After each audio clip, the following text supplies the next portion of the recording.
यवतमध्ये 2 गटामध्ये राडा झाल्यानंतर आता तणावपूर्ण शांतता आहे। पाहूया त्या संदर्भातल्या टॉप 9 बातम्या। पुण्यातल्या दौंडच्या यवतमध्ये 2 गटामध्ये तणाव। व्हॉट्सअप ग्रुपवर आक्षेपार्ह पोस्ट केल्याने तणावपूर्ण वातावरण। गावातील काही तरुणांकडून धार्मिक स्थळांवर दगडफेक।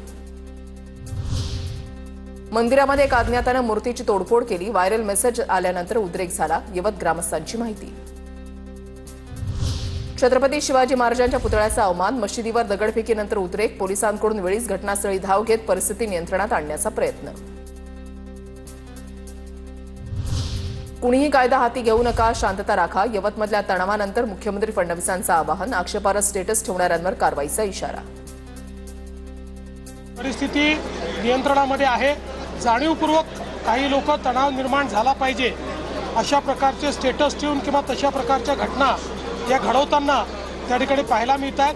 त्यांच्यावर कठोर कारवाई ही निश्चितपणे केली जाईल। गोपीचंद पडळकर आणि संग्राम जगताप यांची सभा झाल्यामुळे राडा झाल्याचा विरोधकांचा आरोप। तर सभा झाली म्हणून वादग्रस्त स्टेटस ठेवणार का? फडणवीसांकडून एक प्रकारे पडळकर आणि जगतापांना क्लीन चिट।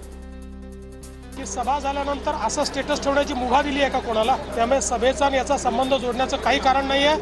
आणि सभा झाली म्हणून आम्ही असं केलं, जर असं कोणी म्हणत असेल तर हे सहन केलं जाणार नाही।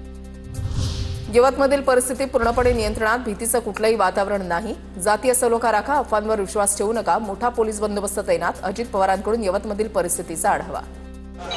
अफवांच्यावर कृपा करून कोणी विश्वास ठेवू नका। कुठेही आता इथं कुठं भीतीचं असं वातावरण नाहीये। परिस्थिती पूर्णपणे पोलिसांच्या कंट्रोलमध्ये आहे।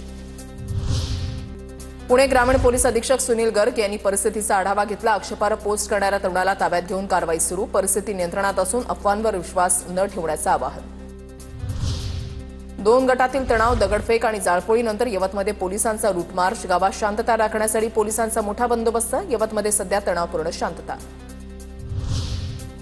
बेकरी जाळून गाडी तसंच लाखो रुपयांच्या नोटाही जाळल्या। विशिष्ट समुदायाकडून जाळपोळ झाल्याची स्थानिकांची माहिती।